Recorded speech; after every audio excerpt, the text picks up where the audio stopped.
আসসালামু আলাইকুম। অনেকে খুনি হাসিনারে বলে লেডি হিটলার। আমি সেটা মানতে রাজি না। কারণ হিটলার যখন বিশ্বযুদ্ধের সময় মানুষ খুন করছে, সে তার দেশের নাগরিকদের মারে না, 60 লাখ ইহুদি হত্যা করছে। ইহুদিরা সারা পৃথিবীর অভিশপ্ত জাতি। তার দেশের নাগরিক দেশকে মুক্ত করছে বাইরের দেশের এই যে রোহিঙ্গাদের মতো ইহুদিদের তার দেশ থেকে ফিটি বাইর করছে। হিটলারের অনেকগুলো ভালো দিক থাকতে পারে, খারাপ দিক থাকতে পারে, কিন্তু খুনি হাসিনার কোনো ভালো দিক নেই।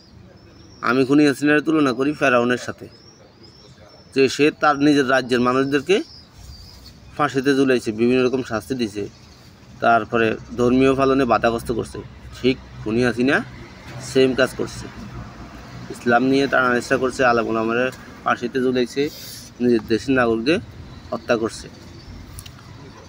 আওয়ামী লীগ এমন একটা কুলাঙ্গার, এখন পর্যন্ত খুনি হাসিনা 2000 ছাত্র হত্যা করছে, 600 ছাত্র অন্ধ করছে, 20,000 ছাত্রছাত্রীকে আহত করছে। এখন পর্যন্ত সারা দেশের কোনো আওয়ামী লীগ নেতাকর্মী বা কোনো আওয়ামী লীগের ন্যূনতম একজন সমর্থকারীও ন্যূনতম কৃতজ্ঞতা বা এর দায় স্বীকার বা একটু আফসোস করতে শুনি নাই। তাইলে আওয়ামী লীগ যারা করে এটা তো কুলাঙ্গারের মতো হয়ে গেছে। আপনি একজন মুসলিম হিসাবে যদি আরেকটা মুসলিমের হত্যাকারীর সমর্থন করেন, আপনি মুসলমানের কাতারে কতটুকু থাকেন, আপনি একজন আলেমের, আপনি নিকটস্থ একজন আলেমের কাছে যাই পরামর্শ করেন, দেখবেন আপনি নিজে মুসলমানের কাতারে নাই। আবার ওই আলেমের সাথে লাগে যাই না, ওরা আবার ওর সাথে আবার সন্ত্রাসী শুরু করেন না। আপনাদের তো তারা আছে। আমার দুঃখের বিষয় হলো, যাদের ফ্যামিলির সদস্যগুলা এভাবে খুনি হাসিনা খুন করছে, মারছে, তারা কি পরিমাণ হতাশায় আছে। আজকে দেশ নিয়ে লুটপাটের রাজ্য চলে, সব দল টানা হেঁচা করে। ক্ষমতার কী লোভ রে ভাই! এনসিপি, বিএনপি, জামাত, ওই জাতীয় পার্টি, আরও দলগুলো আছে না, টানা হেঁচা করতেছে। অথচ ওই একটা কথা আছে না,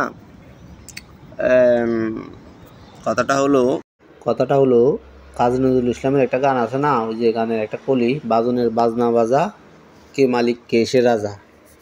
ব্যাপারটা এরকম আর কি। দেশটা কারা স্বাধীন করছে, কারা শহীদ হয়েছে, কাদের মায়ের বুক খালি হয়েছে, কাদের ভাই মারা গেছে, তাদের খবর নাই, তাদের ফ্যামিলির সদস্যের খবর নাই।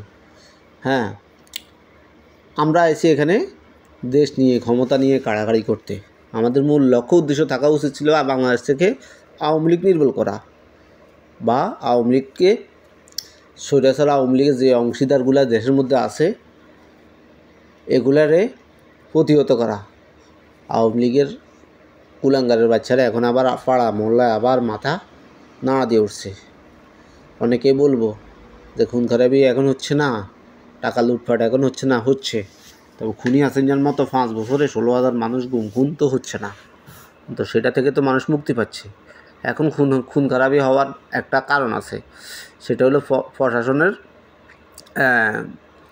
প্রশাসনের দুর্বলতা আছে। প্রশাসনের মধ্যে আইন কঠোরতা কমে গেছে। কারণ পুলিশ সদস্যদের মধ্যে এখন একটা শ্রেণীর মানুষ আছে যারা চাচ্ছে দেশে গুম খুন অরাজকতা সৃষ্টি হোক। কারণ আওয়ামী লীগ যখন প্রথম ক্ষমতা আসছে, তখন প্রথম 2009 সালে 46,000 পুলিশ কর্মকর্তা নিয়োগ দিছে তাদের দলের লোক, ছাত্রলীগ, যুবলীগ এবং আওয়ামী লীগ থেকে 46,000 পুলিশ নিয়োগ দিছে। তো এভাবে পর্যায়ক্রমে যতবার ক্ষমতা নতুন করে ক্ষমতায় বসছে, ততবারে তারা তাদের দলের লোক দিয়ে পুলিশ প্রশাসন সহ সরকারি বিভিন্ন মহল ভরাই ফেলছে। এখন খুনি হাসিনা ফালাই গেলেও এগুলো তো আর ফালাই যায় না, এগুলো তো আর সবারই চাকরি থেকে বহিষ্কার করা সম্ভব হয় নাই। হ্যাঁ, যার কারণে এগুলা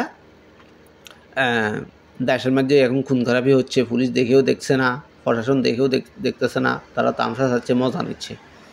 এখন বিগত ডক্টর ইউনূস স্যার ক্ষমতা আসছে 9-10 মাস হয়েছে, তারা ওনার দ্বারা সম্ভব নয় এতগুলা পুলিশ অফিসার, এতগুলো সরকারি কর্মকর্তারা একদিনে বা এক ক্ষমতাকালীন সময়ের মধ্যে এগুলার ছাঁটাই করা। এগুলো আসলে নির্বাচিত একটা সরকার দরকার। নির্বাচিত সরকার আসলে দীর্ঘমেয়াদী পরিকল্পনার মাধ্যমে এই আওয়ামী লীগের কুলাঙ্গার বাচ্চা করে ক্ষমতা থেকে সরানো এবং পাড়া মহল্লা থেকে ইন্দুরের গর্ত থেকে যেভাবে ইন্দুর বাইর করে আনে, ঠিক এভাবে করে বাইর করে আনতে হলে একটা নির্বাচিত সরকার দরকার। তাছাড়া ডক্টর ইউনূস স্যার স্বাধীনভাবে কাজ করতে পারতেছে না। উনি ছাড়া আমার কাছে মনে হয় উনি ছাড়া বাকি 9-10 জন যারাই উপদেষ্টা মণ্ডলীতে আছে তারা কেউ রাষ্ট্র পরিচালনার মতো যোগ্যতা অর্জন করে নাই। দেশ স্বাধীন করা আর দেশ পরিচালনা করা এক নয়। নাহিদ আসিফ সহ সমন্বয়ক যারা উপদেষ্টাদের সাথে সহকারী হিসাবে ছিল তারা আসলে দেশ স্বাধীন করার যোগ্যতা রাখছে, কিন্তু দেশ পরিচালনা করার মতো অভিজ্ঞতা তাদের হয় নাই। সিনিয়র রাজনৈতিক দলগুলোর এই অভিজ্ঞতা আছে, তো এটা তাদের দোষের কিছু না। যার কারণে তাছাড়া ডক্টর ইউনূস স্যার স্বাধীনভাবে কাজ করতে পারে নাই। সেনাবাহিনীর প্রধান একজন আছে, হে আবার আওয়ামী লীগপন্থী, আর আরও কিছু উপদেষ্টা আছে এরা আওয়ামী লীগপন্থী, যার কারণে উনি স্বাধীনভাবে কাজ করতে পারে না। এটা ওনার ব্যর্থতা না, উনি একা কিছু করা সম্ভব না। তো উনিও ক্ষমতা ছেড়ে দিব, একটা নির্বাচিত সরকার আসলে ওই আওয়ামী লীগ কুলাঙ্গারগুলারে সাইজ করার মতো একটা ব্যাপার হয়তো আমরা আশা করতে পারি। হ্যাঁ, তো আমি একটা জিনিস খুব লক্ষ্য করলাম, 5ই আগস্টের পরে যে আওয়ামী লীগের বাচ্চারা আমাদের এলাকা থেকে বিভিন্ন এলাকা থেকে ফালাই ফুলাই আসছিল, ইঞ্জুরি করতেছিল, এখন এরা আসতে মাথা বাউজায় বাইরেছে, বাইরে ফেসবুকে স্ট্যাটাস একটা দেয়, গোপনে বাড়িতে ঢুকে, বুঝছেন। বিএনপির কিছু না তাদের যাবে ফা ধরে, তাদের ফা কুকুরে যেরকম কুকুরের মালিকের ফা জিরবা দিয়ে ছাটে, ঠিক আওয়ামী লীগের কুলাঙ্গার কিছু আছে এগুলো এরকম করে এখন বিএনপি জানি বিএনপি ক্ষমতা আইব বা জামাত ক্ষমতা আইব, এদের কাছে যাই এভাবে করে। কিন্তু আমরা যারা এগুলো দেখি আমাদের শরীরের রক্ত গরম হয়ে যায় এগুলো দেখলে, কারণ এদেরকে লাত্তি দিয়ে ফালাই দেওয়া উচিত ছিল, বুঝছেন।